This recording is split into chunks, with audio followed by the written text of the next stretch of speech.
ভারতের ট্রান্সশিপমেন্ট সুবিধা বাতিলকে বাণিজ্যে বাধা হিসেবে দেখছেন বিশ্লেষকরা। তারা বলছেন এতে আমদানি রপ্তানির জটিলতা যেমন বাড়বে তেমনি বাড়বে খরচ।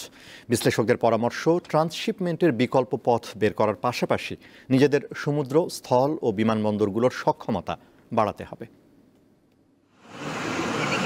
2020 সাল থেকে বাংলাদেশকে তৃতীয় দেশে পণ্য রপ্তানির জন্য ট্রান্সশিপমেন্ট সুবিধা দিয়ে আসছিল ভারত। এতে নেপাল ও ভুটান সহ কয়েকটি দেশে পণ্য আমদানি রপ্তানিতে খরচ কমের পাশাপাশি সময়ও বাঁচত।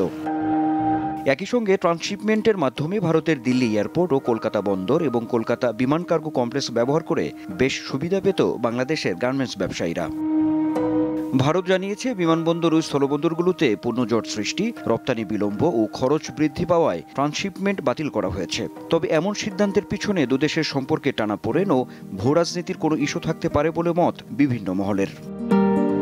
ভারতে ট্রান্সশিপমেন্ট বন্ধ ইস্যুতে বেশ কিছু নেতিবাচক প্রভাব পড়ার আশঙ্কা করছেন অর্থনীতি বিশ্লেষকরা। পণ্যটা জাস্ট চলে যেত খুব অল্প সময়ের মধ্যে ওইখানে, যার ফলে যে এখানে যে সংরক্ষণের ব্যবস্থা করা বা অন্য যে কোনো ধরনের টেস্টিং এটসেট্রা, ওই জিনিসগুলোর যে নন ট্যারিফ ব্যারিয়ার যেগুলোকে আমরা বলি, তো সেই বিষয়গুলোর ঝামেলা কিন্তু কম ছিল। তো এটার কারণে আসলে আমাদের এই আমদানি রপ্তানির যে জটিলতা বাড়বে, খরচ বাড়বে, সময় বাড়বে। ট্রান্সশিপমেন্টটার ইমিডিয়েট একটা সাময়িক প্রভাব পড়বে, কারণ আমাদের প্রোডাক্টগুলো বাংলাদেশের এয়ারপোর্টগুলো ওভারবুকড এবং বাংলাদেশের এয়ারপোর্টগুলো এক্সপেন্সিভ।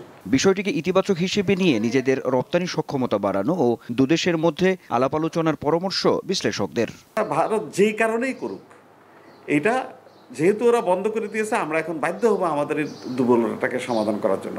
এটার সমাধান পিন্ডি এয়ারপোর্ট নিয়ে বা করাচি এয়ারপোর্টে নিয়ে শিপমেন্ট করাটা নয়, আমাদের এয়ারপোর্টকে ইফিশিয়েন্ট করাটাই হলো আসল সমস্যার পার্মানেন্ট সমাধান। এবং অন্যান্য হয়তো ভূরাজনৈতিক বিষয় থাকতে পারে, তো সেগুলো তো আমরা জানি না যে আসলে কি হয়েছে, কিন্তু এই বাস্তবতায় আমাদের আসলে প্রথম দায়িত্ব হবে যে তাদের সঙ্গে একটু আলাপ আলোচনা করে এটা নিয়ে। ভারতের ট্রান্সশিপমেন্ট বাতিল ইস্যুতে স্বার্থ সংশ্লিষ্ট অন্যান্য দেশগুলোকেও এগিয়ে আসার আহ্বান জানিয়েছেন বিশ্লেষকরা।